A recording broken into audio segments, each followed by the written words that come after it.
Thank you all so much for joining us, everybody. Once again, my name is Savannah. I am our marketing coordinator. I'm just going to be here to monitor the chat. And if you have any questions, feel free to ask them in the chat.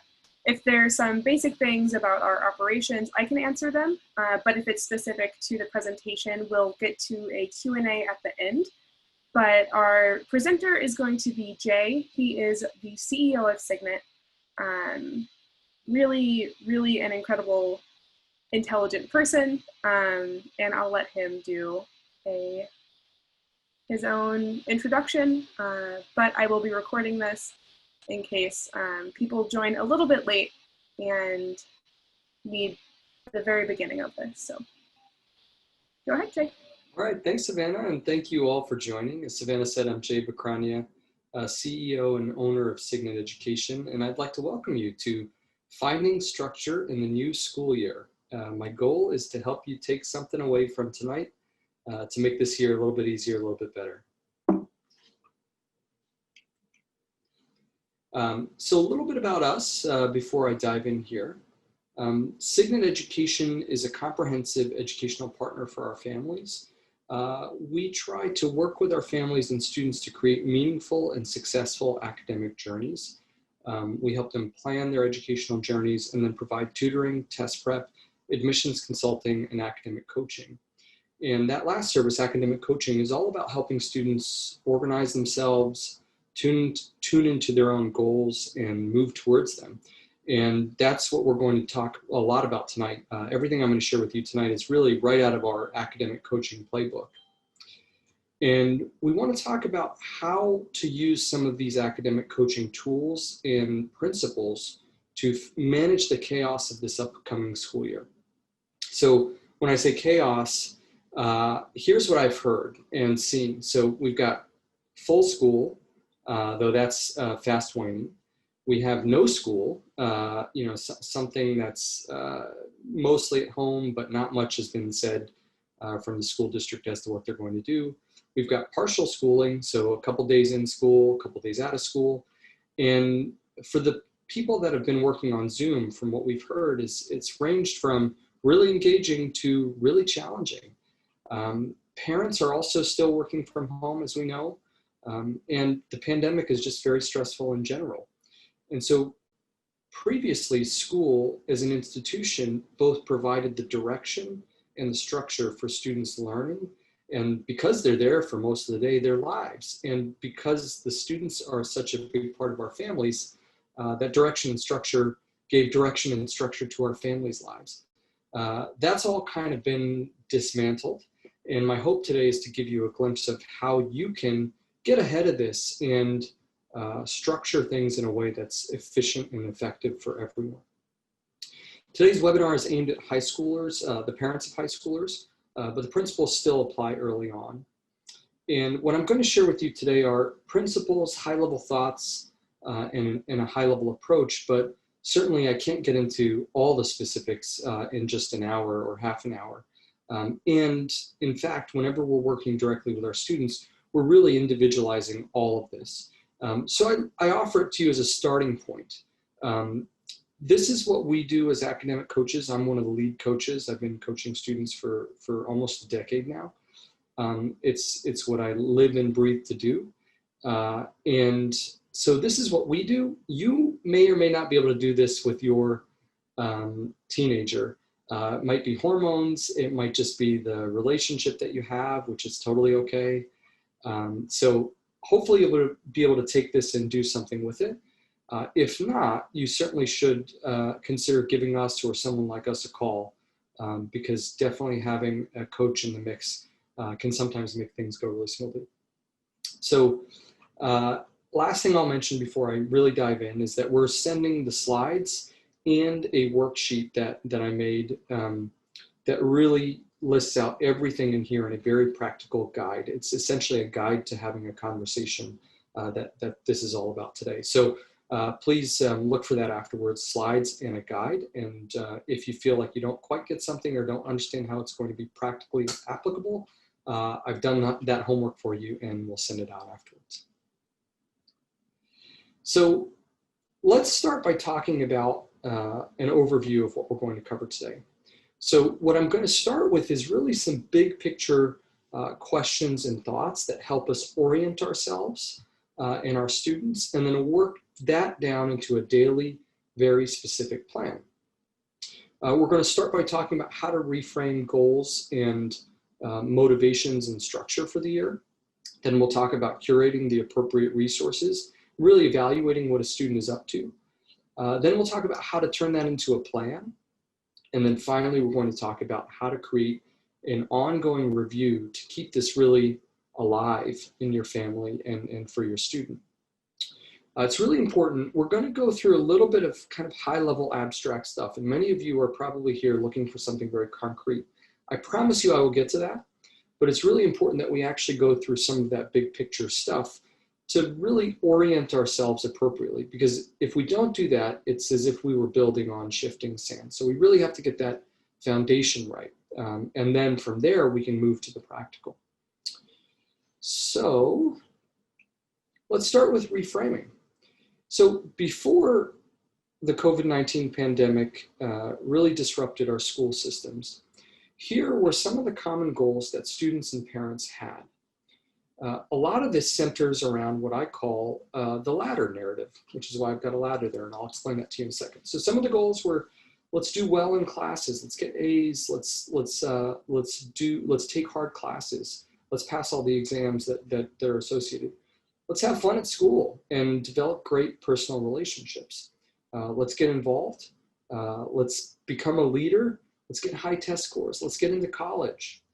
And a lot of these ideas come from what I call this ladder narrative, which is that, hey, take the right steps now, do well in high school, get into a good college, do well in college, get a good job, do well at your job, have a nice life. That's sort of the high level version of it. And so that's that ladder narrative. And frankly, you know, it works pretty well. A lot of people have found success doing that. A lot haven't, but a lot have. But before this, there was a relatively clear path, at least through school. Now, that ladder has broken. So if we look at those previous goals, do well in classes, well, that's still possible, but classes have fallen apart a bit, and depending on schools, and the standards and structures are just changing. Some schools I know have lowered their standards drastically. Other schools have not quite figured out how to get online appropriately. Have fun at school and develop great relationships. Well, it's challenging to develop great relationships online. We're still learning about how to do that. And certainly a lot of kids are not going to school and not having the same kind of fun that they used to have. Hopefully they'll be able to find some fun in this. But as we were talking about before this started, things have really changed. Be involved. Sure, you can get involved, but it's just different. There's not as much going on. Sports are limited, orchestra, band, chorus, debate, all those kinds of things have been limited or changed drastically. Get high test scores. If we think about the standardized testing landscape right now, it's just a nightmare. And then finally get into a great college. Well, of course we all want that, but what was previously an opaque process is now just downright mysterious. We have no idea what's happening with the college search process.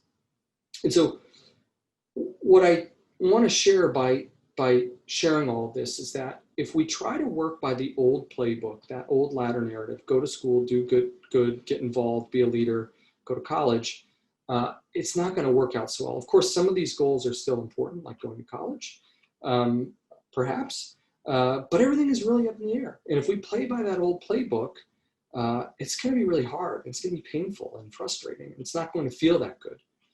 So before we think about how to structure the semester and create a specific plan and what kind of productivity tools we should use, we actually have to figure out what we're trying to structure for, right? What's the point of this semester now that this education is up in the air?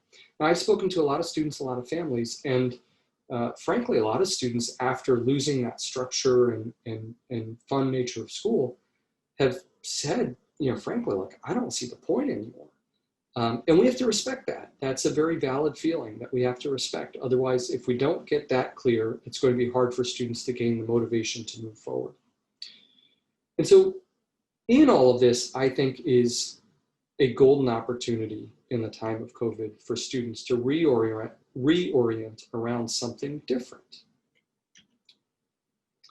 And so what I suggest here, and to all my students, actually all the time, just now is a nice time for me to get on the rooftop and say it, is that we move from this latter narrative to what I'm calling the internal or Ikigai narrative. And what is Ikigai? Well, I'm no expert on this, but this is the best thing I've found to kind of capture what I've seen as a reality in my coaching of students, employees, and executives over the last decade plus. So if we look at this diagram, what we see in the middle here, there's an overlap of these four areas. What you love, what the world needs, what you can be paid for, and what you're good at. And what I found personally in my own life and with my students is that those students who are able to navigate to as many of these overlapping areas as possible are finding the most sort of inherent fulfillment in their professional journeys that often spills over into their personal lives. And generally speaking, the meaning that they're able to build. So this observation is both, there's a book on this and it's sort of a common concept in popular culture, but I've seen it in real life. So I've seen it we've worked with thousands of students, and I've seen firsthand that the ones that seem to be both successful and happy embody this. Additionally, I went to a very fancy brand name college, and I've seen a lot of my peers both find success in this model, but a lot who have chased something else and after being 15 or 20 years out of college, aren't so happy with that. I also belong to an extensive group of entrepreneurs, people from all walks of life who have sort of built their own companies and sort of crafted their own paths. And I've seen this play out to be very, very, very true and very, very beneficial. And then finally, as part of my coaching practice, I work with both students and executives. And again, I see this coming up over and over again. So I've come to believe through all of that in the reading and research I've done that this is a more sort of practical and better way of orienting what we do in the world to lead ourselves to a happier place. So how do we pursue this mythical, magical Ikigai place? Well, it's unlike the ladder. The ladder is a straight shot. You move up the ladder, you do this, you do that, and then you get to the top and you win. This is actually a zigzag. It's not clear and it's not predictable, which in many ways is why it's kind of scary. But the way that I usually see it work is that it's driven by desire. So if we look at the diagram, we're looking at generally what you love or what you're good at. Those two things often feed our desire. If we're good at something and we like doing it, we want to do more of it. So I generally say start there. Start with what you enjoy or what you find meaningful. Pursue it. And as we get more information from the world as to whether it's something that the world needs, what we can get paid for, this is more the professional side. For a lot of students, that's not necessarily the concern right now. But as we learn more, we navigate ourselves, but it's a zigzag pattern. It's a very natural process. In fact, I have a 2.5-year-old daughter, and I see a lot of this in her. But we sort of have systematically squeezed it out of our children and out of ourselves because of the structure of the society that we live in. And again, it's not bad. A lot of people have found a lot of great success, but I think this is an updated, better way of approaching school and building meaning. So it doesn't mean that you've got to put your head in the sand and not be practical. It doesn't mean that college or elite colleges or a desire to go to a great college is bad. Not at all. It just means that as we think about our changing economy, especially in light of this pandemic, our changing economy, the changing marketplace for jobs, the technology evolution, the people who are going to be able to be most successful and make the best use of their education are those who are able to pursue this Ikigai and move in that zigzag motion to find that place where the world is truly valuing what they have, they're enjoying it, and they're great at it. And so my contention is that instead this year of pursuing the latter, because all of that's kind of in chaos, let's shift gears and pursue this. It's a great time to do it. There's frankly not very much downside. And so what does that look like? What does that mean for planning for students in the time of COVID? Here's where we start to get a little bit more practical. So first, we work with our students to reframe their goals. Now, everything I'm going to tell you from here on out is about putting the students in the driver's seat. So this is not about parents thinking about what they want for students, but it's really got to be student-driven and desire-driven by the student, and it's got to be meaningful. And if we get those pieces in line, then you'll find students doing things like getting up early to do something interesting to them, something you never would have thought happened. But if we get those things in line, it creates the motivation in the student's life to really move forward. So we have to put aside the shoulds and start to talk to our students and ask them what is meaningful to them. What do they want out of this school year? And here's a nice little checklist. Again, this will be on the worksheet I send out. But it's nice to think about these different categories, school and academics. Let's be honest, what does a student really want out of this year? Do they want to do well? Do they want to get by? Are they worried about something? Are there particular classes that they like and others that they don't like? What do they want from this year academically? What do they want from their friendships, albeit in this slightly different or very different circumstance? Their family, their health, extracurricular activities, which may look very different. And when I say extracurricular, I mean in the true sense of the word, things that are outside of school, not necessarily clubs or organizations as it typically means. Service to others, spirit. So I put spirit, spiritual in here. What feeds them? What makes them feel alive? For some people, it might be a true spiritual pursuit, but for many, it's something like music or nature. Professional, what do they want to start to build? And frankly, just pure curiosity. What are they actually just interested in? And that last one leads into this clear point that I think is very important to hold through this whole time. As school changes and it's in chaos, the skill of tuning into curiosity and learning how to learn is far more important than, for now at least, than the specific content of what a student learns for this semester or next semester. So if we can try to tune into that and orient ourselves around that, while of course trying to keep school in a good place, we'll find a lot of really interesting and great opportunities during this academic year, even if the traditional school year is in chaos. So first we want to go through this list and start to think through what's important to your student, right? And this is through an open discussion where you're listening more than talking, not really giving your opinion much, just trying to get a student to reflect and think about this. And this is what we do in our academic coaching. We rarely insert ourselves and say, you should do this or you should do that. It's much more about just creating the space and time for a student to explore these kinds of things. So here's an example of what you might see if you went through this with, say, a 10th grader. And so this 10th grader thought about these specific items and said, well, college is definitely important to me and I want to keep that in mind, so I don't want to let my academics slip. School is important to me, but I'm not sure what it's going to be like. Last semester was terrible. I'm going to do the best I can in all my classes, but I'm also not going to hang everything on that, everything that I have on that, and realize I have to make other things important as well in my life. I miss my friends, so I definitely want to spend meaningful time with them. I don't know what that looks like yet, but I do want to do that. I've always loved playing guitar. I haven't been able to do that as much. And so now I'm going to spend some time focusing on that. I think that's something I really find meaningful. And it was always kind of a hobby and never really time with all the clubs and everything, but I'm going to do that now. I've always wanted to read more as well, so I'm going to focus on that as well. And I know that these couple of things have gotten me into trouble before. Too much Instagram, TikTok, YouTube. Some is okay, but a lot is not. And I know that worrying about college is really difficult for me.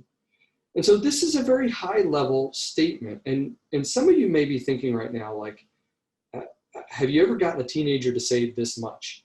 Most of them are pretty tight-lipped when it comes to these kinds of things, especially with parents.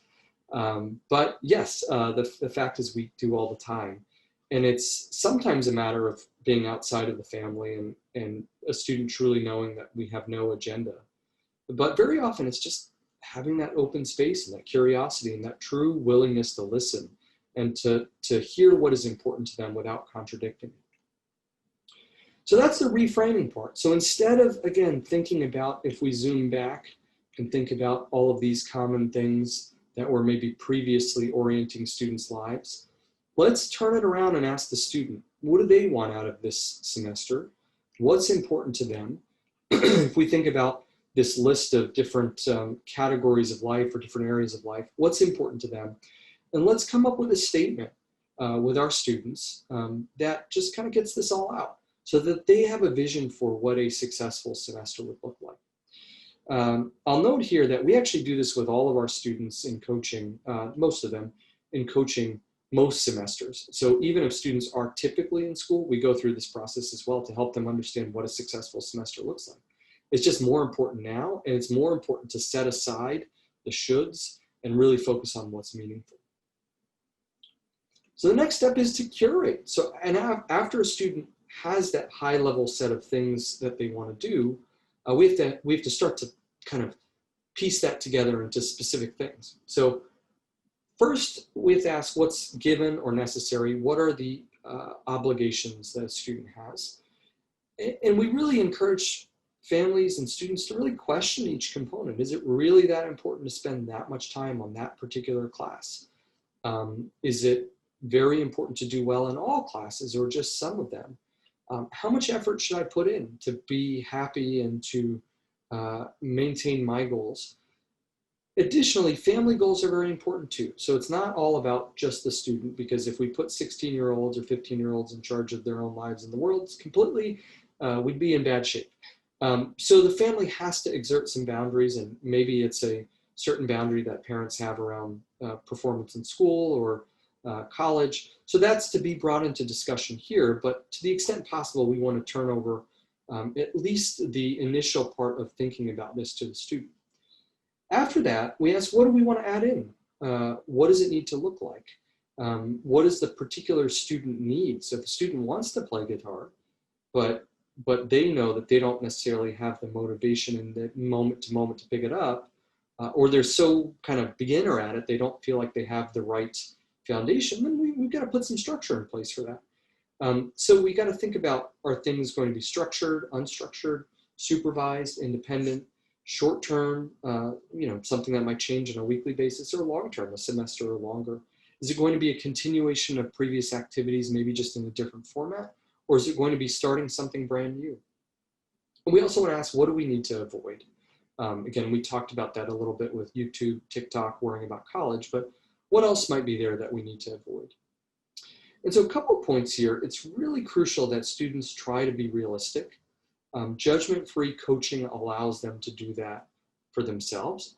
Sometimes if they're not realistic though, it's okay to let them try with a plan. And if that doesn't work, that can be their impetus to change their plan. I'll talk about that a little bit later, but realism is good. Our goal is also to take into account the whole student. What does that whole student need right now? Not just the academic side of the student. And again, this is what we do as coaches. It's tricky to do sometimes as a parent, but I've definitely seen parents who are very, very capable of this, or students who are capable of opening up with their parents like this.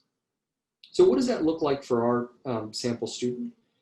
Well, here's our example again, and here are how some of these things come to life. So college is important to me, and I still want to keep it in mind. So I'm in 10th grade, but I'm going to get a meeting on the books with my school guidance counselor this year to talk about the changing landscape and figure out what's going on. School is important to me, but all signs point to it being subpar. I'm going to do the best I can in all classes. So I'm going to do school with diligence, but I'm also going to keep it in perspective that this year colleges are probably going to not be expecting perfect grades or scores, or frankly, they're not even going to know. They're every school is going to be different. So it's all in chaos. So I'm going to try my best, but I'm also going to keep it in perspective and not beat myself up if it doesn't go as well as I would have liked it to go. I miss my friends, so I'm definitely going to spend meaningful time with them. So what does that look like? What's allowed? What can I do to connect and bring others together? So I didn't give an exact answer here, but this would be particular to every student. It's going to be a little bit different. Does it look like nightly FaceTime with your friends? Does it look like, for students who love sports or have some other interest, is there something that they're going to do together online? Is it gaming with friends? I've always loved guitar, so I'm going to focus on that more. And this might be a place where a parent offers a student, says, hey, listen, you haven't really had time for this, but would you be up for interested in lessons? And again, it has to be within a family's budget, but if that's possible, then we have a task to look for good online guitar lessons. And of course, YouTube is a great place for guitar.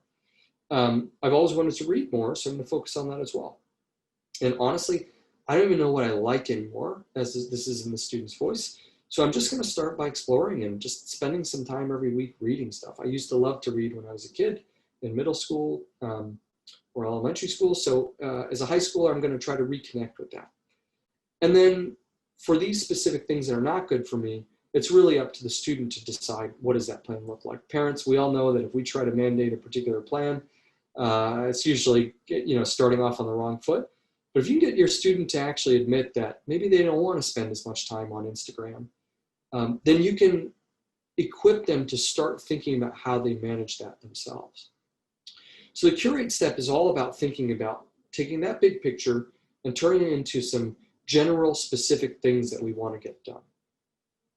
So as I mentioned, we're going to go from big picture down to the brass tacks and the specifics. So now we get to planning. And so our goal here is to create a realistic, clear map of a student's week that is motivating to the student and aligns with their goals. And of course, takes the family's interests and boundaries and obligations into account.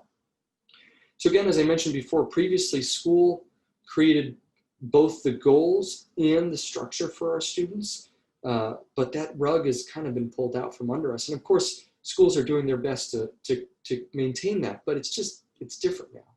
And so now we need to help our students and create that structure while also working and taking care of our own lives.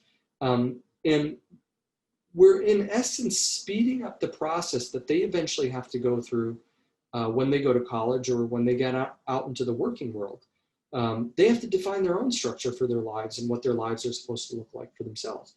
And we get the golden opportunity to help them do that in a supported, safe, loving environment. And so the goal here is not to get a schedule that you approve of, but it's to get a schedule that aligns with the student's goals that's workable.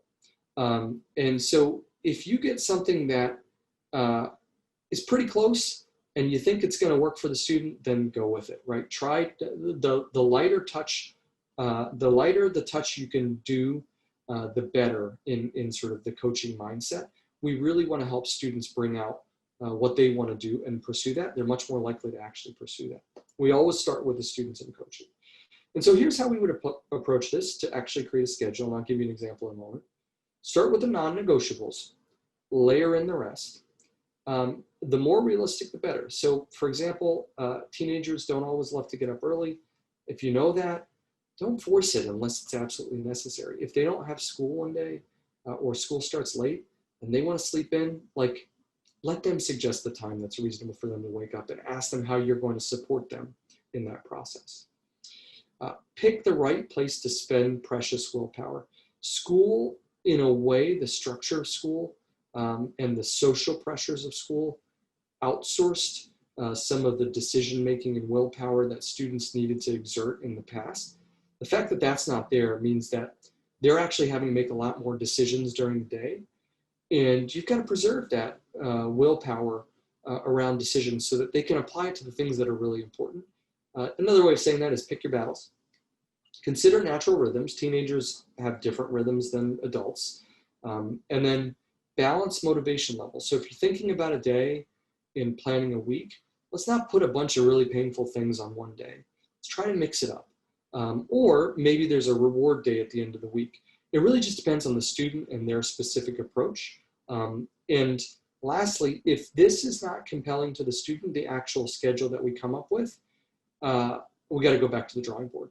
You should leave this exercise, as we do with coaching, with something that a student says, yeah, I can do this. I'm excited about this. Even though I wasn't sure about how this was all going to go, I'm still not sure about school. I like the look of this week. It connects with some things that are meaningful and important to me. again, as parents, if you have requirements, it's okay to have those requirements. I'm not saying parents step back. It's a balance.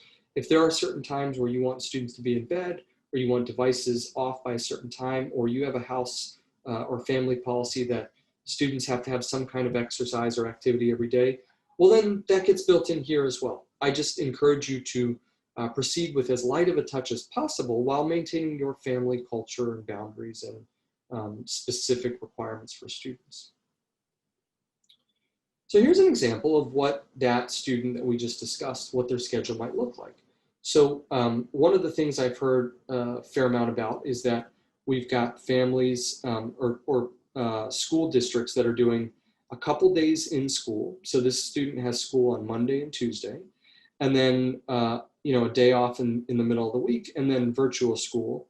I've heard that. I've heard virtual school every day, half days every day. It's very different. So really, you have to start with that for your student and just pop it in the calendar. That's kind of the non-negotiable. And then we have to think about, okay, where do we put things like homework? We want to do guitar. We want time off, or possibly for reading, for that kind of more general pursuit that we wanted to start with. And then, of course, planning for the week and just having family time. So this is a sample schedule, and it's a starting point. Our goal is not to get the schedule that's going to work. It's to get our students to start thinking about how they want to proactively structure and use their time in order to meet the goals that we talked about previously. Now, if you just dive into this step without getting a student to tune into what they actually want, just becomes kind of an exercise that will end up ultimately not working. But if you got a student who says, well, there are a couple of things I actually want out of this semester, and here's how I think I might be able to do this, this becomes a tool for them. So it's not something you put up on the fridge and ding them every time they're off their calendar. I purposefully did not put times on here, morning, afternoon, evening, but it's a guideline. It's a starting point for thinking about how to spend time, and a starting point for an ongoing discussion, which I'll talk to you about in a moment in the next step, the planning step. It's really just a way to get students to proactively start to think about their lives. Notice there's white space in here. That's very important. You've got teenagers, kids, adults as well, but especially teenagers, they just need downtime, and that's okay. So a couple things to really consider, really important. So what is the parental involvement going to be? What does a student want from parents? And sometimes you just have to ask the student, and the answer might be nothing, leave me alone. But you should ask, what support does a student need? Sometimes you might be surprised at the answer you might get. What does a parent want or need? And what are the parent's obligations? Can a parent be present, not present? At what times? Does a parent need to use a particular room of the house at certain times for work? Let's get all that out on the table and discuss it now, rather than it sort of just figuring itself out. But let's actually have that discussion. What does the environment look like? Where is the student studying? Students will often study in their rooms, on their beds, do that kind of work. But that's a recipe for kind of feeling pretty stagnant if you're spending all of your time in your room. So it's really important to think about what are the best places to do certain things, and how can we incorporate different environments into the schedule, even if it's not going to school. I think technology is very important to talk about. There's so many great benefits from technology, and there's so many risks associated with it, and limits are important. And limits are not something that students may or may not realize that they want or need those limits. So it might be up to you as a parent to set those, but especially now, when technology is that little wormhole we can dive into and sort of ignore all of our challenges and worries and even our desires, it's very important to have some kind of conversation around that. And for parents, it's also important to model that behavior. You want to talk about general risks to the plan. So what do we think might not work here? What might go wrong? That's a classic coaching tool, just to get ahead of what might happen with the plan. And then, of course, you want to make sure students know who they can ask for help and when, across all sorts of domains, across the mental health domain, the academic domain, the social domain. Who are they going to turn to? Because their mentors and the adults in their lives who they might have just passed in the halls and had a conversation with, their coaches, they're not going to have those interactions anymore. So you need to take a little bit of extra care in trying to structure that network there. So I want to remind you again that if we were working with a student, it would be very nuanced. This is just the starting point. So if you're having this discussion that goes somewhere else, let it go there, right? Let it go wherever it needs to go, assuming it's civil and productive. Your ideal outcome, again, for your student, it's not your outcome, frankly. Your ideal outcome is to facilitate your student to coming up with a clear plan for their week, an ideal week that they would love, that includes all sorts of things that are meaningful to them and respects the boundaries and the things that are important to the family. And finally, for this all to work, we need some kind of structure in place to review and to maintain that momentum. It's great. It's a great accomplishment to set all this stuff up, but many weekly plans have failed at that point we just got to. So this should be a tool for your students. The best way to keep that tool fresh and bring it to life is through what I call a weekly review. And so this is an open and honest, curious look at what happened last week. How did it go? What went well? What are we doing next week? What does that look like? Where do you need support? And really, if you do it right, it's really the student doing most of this talking and the coach or the parent really just posing those questions and creating the space and the time and making it a judgment-free zone. Instead of saying, yeah, I told you you should have done that. And of course that came back and bit you in the butt. No, it's not about that. It's about saying, did you see that coming? What might you have done differently? What do you want to do next week, if anything? And really just creating and facilitating that reflection. So this is very simple, but it's very powerful. And I'm going to give you an agenda in this slide here that we typically start with. We do this almost with a lot of our coaching students. We do this together every week. This is part of our session. But this agenda really works. It could be 15 minutes, it could be 30 minutes, it could be an hour. Kind of depends on the temperament of your student. It might be something that you can do with your student, it might not be, but certainly something you want them to be thinking about. So here's how it starts. Let's share some good news from last week. You might actually, as a parent, be able to do your own version of this with a student. It could be a family review or family meeting. So what went great? We always like to start on a high note, reflecting back on what happened, something good from the week. Then we do an academic check-in. Is everything on track? What's going on in your classes? Do you need any help? Depending on the student, we might actually get into their Canvas or Blackboard or whatever their online gradebook is and actually look at that with them. Again, not in a judgmental way, but in a way to help make sure that they've looked at everything, they've got everything on track, and potentially make any academic plans there. And then we look at the last week's plan and say, what worked? What didn't? What did you get to? What did you miss? What do you think in this plan should go into next week? And what do we need to change? So that's why the weekly plan we came up with is really just a starting point. And a starting point for conversation and reflection. But we really want to use that to reflect and move forward and not get so married to that, but figure out what's the next week plan going to be and the next week. And you do this 4, 5, 6 weeks in a row, and all of a sudden you start to tune into that schedule that really feels right for the student, that has a nice balance of academics, social, something that feeds them, individual, family time. So you want to make that next week's plan with your student to whatever extent that works for the student. And then finally, I always find this to be a nice time to add in, if you're doing it as a family, some family specific items. There might be who's doing what this week, what the schedule is, what mom and dad need, what the chores are, that sort of thing. The key here, it's got to be open, it's got to be honest, and it's got to be curious.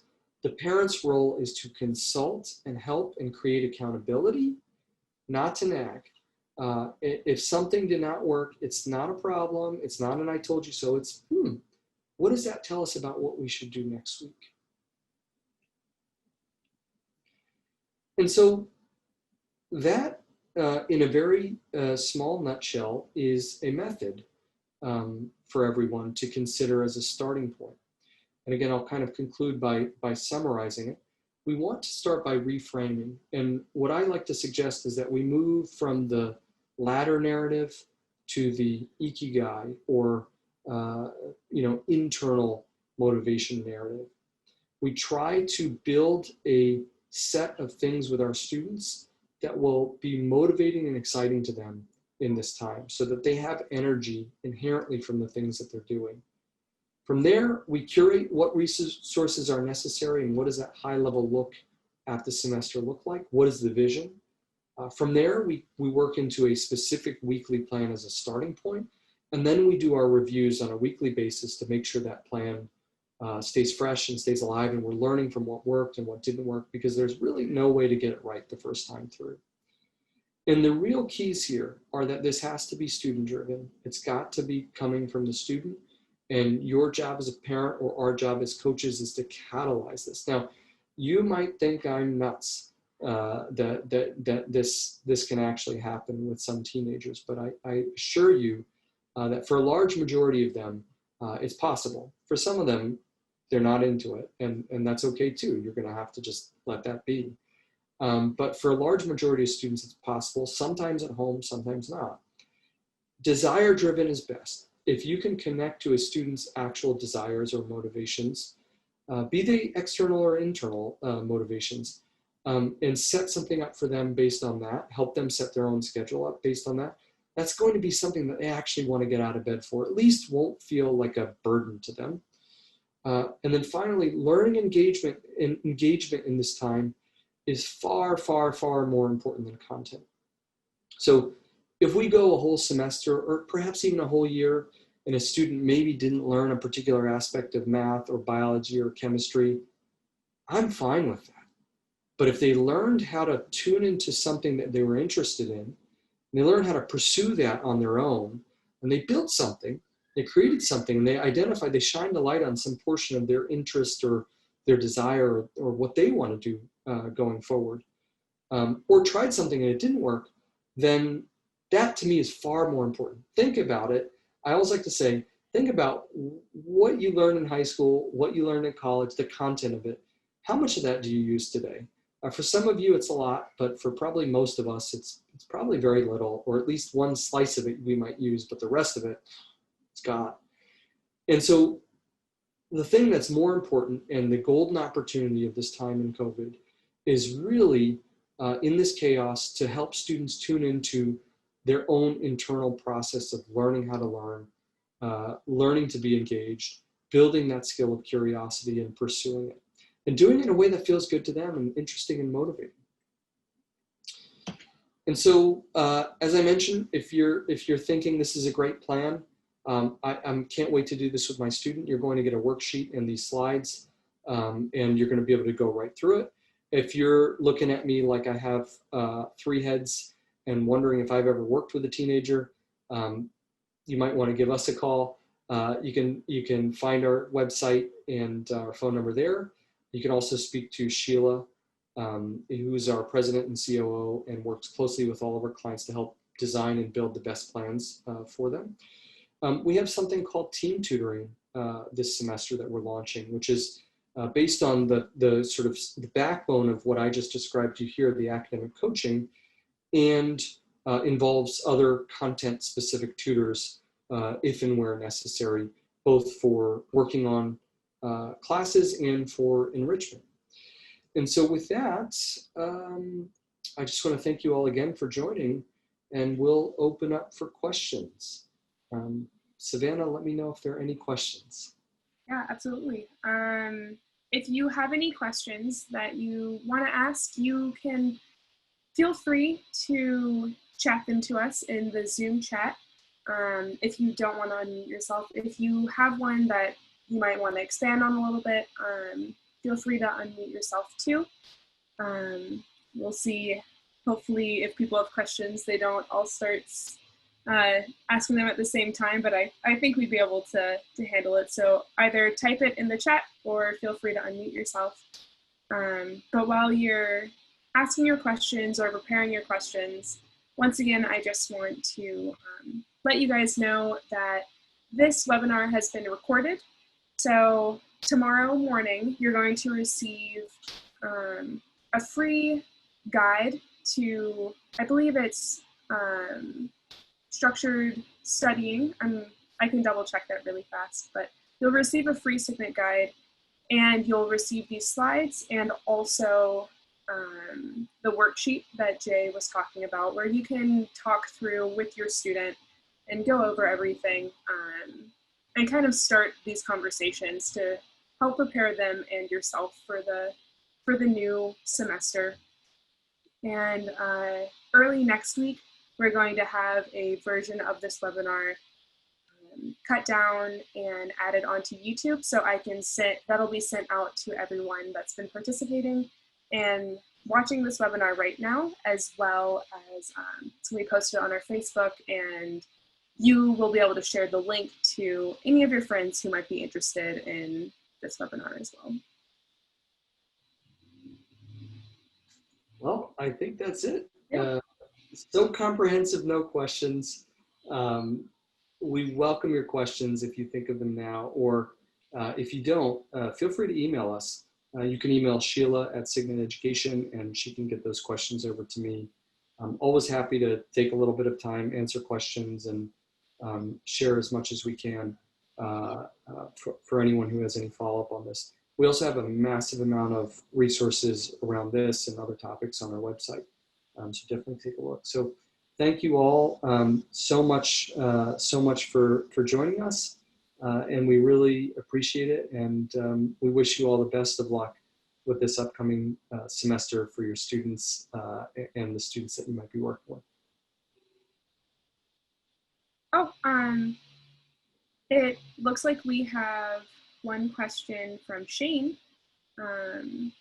Is it too late for my rising senior son to plan this? Great question, Shane. No, not at all. And in fact, you know, with the college process in such chaos, of course, if he is applying to college, then you know he'll need to kind of manage that the best he can.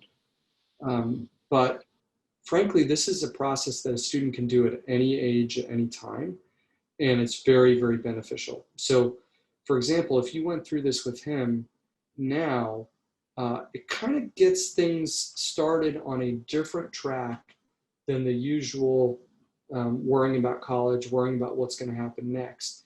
And it's actually wonderful preparation for college, should a student decide to go, or for taking a gap year or doing something else, because it's helping them to tune into what's important to them. And by doing that, they start to march to the beat of their own drum and find the thing that they're interested in that they can bring to the world. And so very important, I think, perhaps just as important for rising senior. And I didn't mention this in the webinar, but the little secret here is the students who pursue this kind of path are actually those who are probably most well suited for college admissions and competitive college admissions, because this is what colleges are ultimately hoping to find, are students who have tuned into what makes them unique and what their gifts are and have a spirit of curiosity. So absolutely not at all too late for a rising senior to do this. And again, the worksheet will come out and you can kind of work right through that. And of course, if you have any questions, drop us a line. Perfect. Any other last minute questions? So in terms of Ikigai, great thing to pop into Google. There's lots of good YouTube stuff on it. Just a very, very quick snapshot of what I had there. If you're interested in that concept, there's a wonderful book that I recommend called, I think it's called Dark Horse by Tom Rose, who is an education researcher. And while he doesn't use that specific terminology, there's a whole book dedicated to exploring this whole concept and what it looks like on a post-secondary level and in life. And he's got some wonderful stories in there about people who've been massively successful in their lives by shifting gears instead of climbing a ladder, matching their talents and interests to what the world needs. So very interesting. So for those of you who are curious to learn more about Ikigai, this is a great, that's a great book that kind of takes a similar concept, but under a different name. Okay. Right. Perfect. Thank you all. Have a great rest of your evening. We appreciate, thank you for coming.